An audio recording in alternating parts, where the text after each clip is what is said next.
Chandos.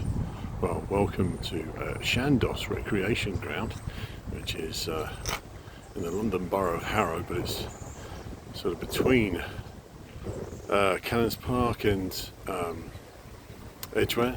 It's in a sort of hinterland, and I've come here because apparently there was two RAF radio relay masts here and a shelter, an underground shelter in World War II, and that is on a local history sign which is somewhere here. Now it's possibly actually just around the corner. Yeah, it's here. Just left my bike. I'll just keep an eye on that. Here, on here, this is a new sign that Harrow Council's put up, complete with its new logo to replace the one that was pretty horrible. And it does say, during last war, well, that's World War II, last war two, the last war two, needs a comma in it, RAF radio relay masts and air raid shelters close to the lower part, Merlin Crescent footpath. Okay, now it hasn't actually got any pictures of that, but they were in this immediate area down here.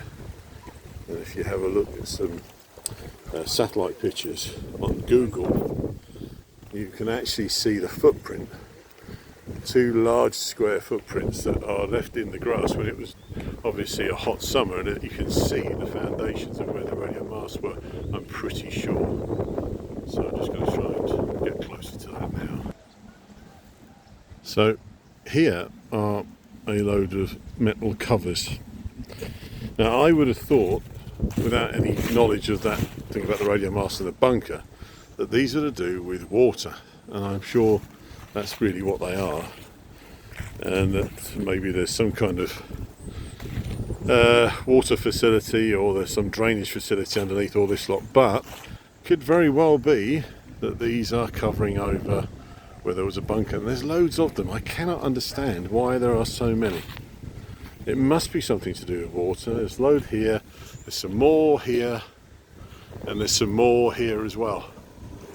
And it's all in a strange sort of circular pattern, so I don't know. I'm sure someone could tell me.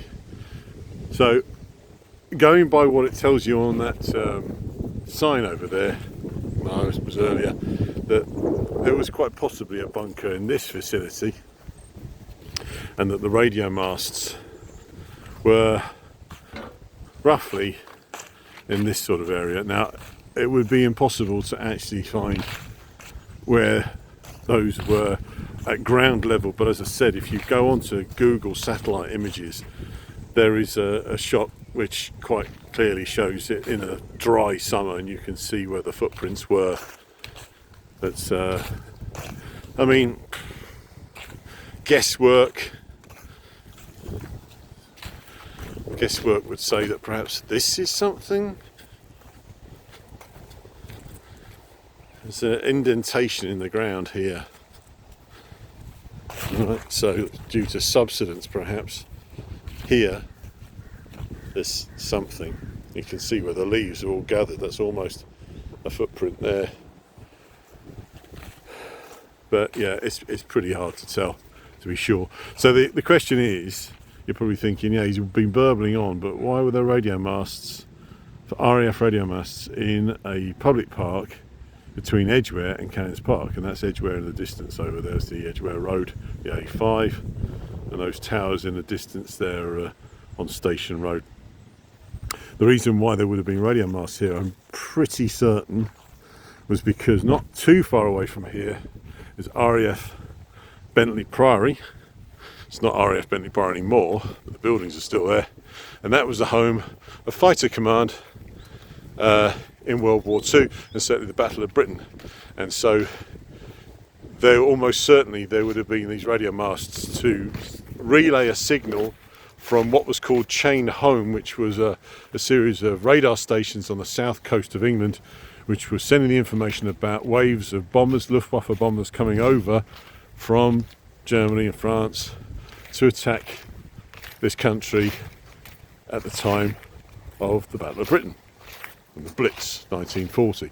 So that's the reason I think why you would have had radio masts, relay masts, so they were relaying the information signal, just boosting the signal presumably through to get to Bentley Priory, because this is quite high ground. It might not look like it, but we are quite high up, and the radio mast would have gone up to a fair old height.